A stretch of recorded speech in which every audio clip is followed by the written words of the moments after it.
Mediterranean. Now, she was travelling first class, and he was in tourist, because he was so there was no way they could meet. I mean, but he noticed, he spotted her, seen her. Picked her out.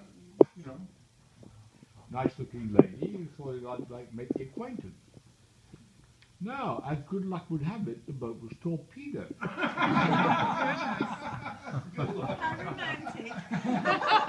And so all barriers were down, people were running for the lifeboats. Heather's father had the good sense to go and find out where this young lady was in fact located.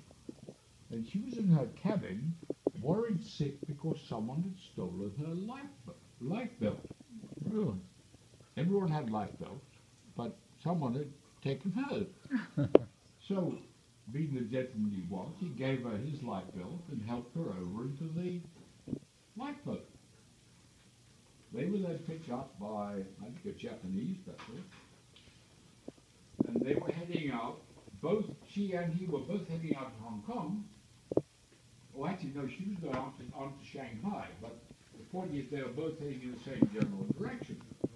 But because he managed to basically save her by, giving her his life belt and helping her into the boat and all those other little things, they had a marvelous journey together, obviously falling in love, and because it took a long time to travel those days through the Suez Canal out in Europe into Hong Kong, and then they said goodbye in Hong Kong, and she went on to she was visiting her family, who her brother in it, who was located in Shanghai.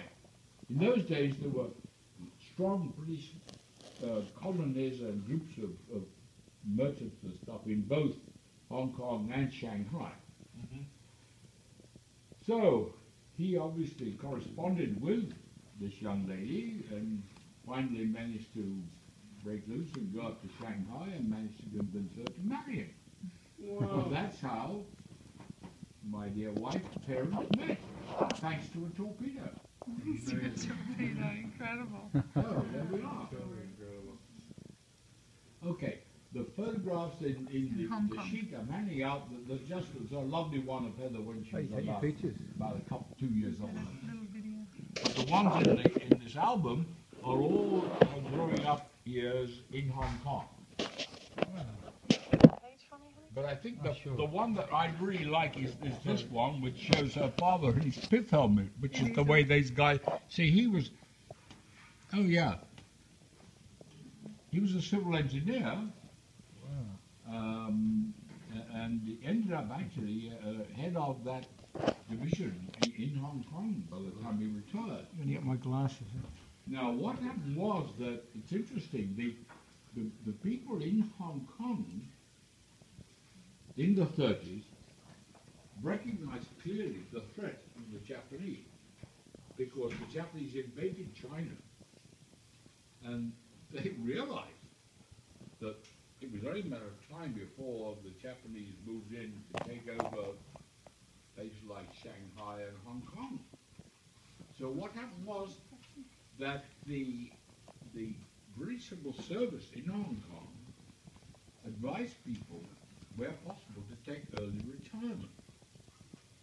So Heather's father had the good sense to take early retirement.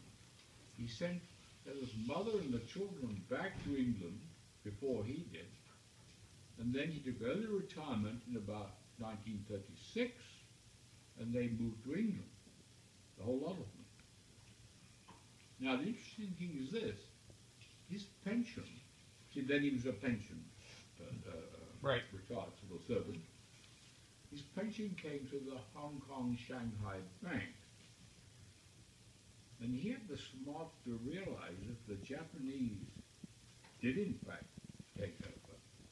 That bank was going to go belly up, at least for the moment, for a while. So he had the good sense to go to Lloyd's of London and ask them if they would be interested in insuring his pension. Wow. Well, that didn't sound like much of a deal. So they gave him a heck of a good, for a small amount of money, he was able to restore his pension. His colleagues, who also took early retirement and didn't have that foresight, lost their pensions for the duration of the war. Wow.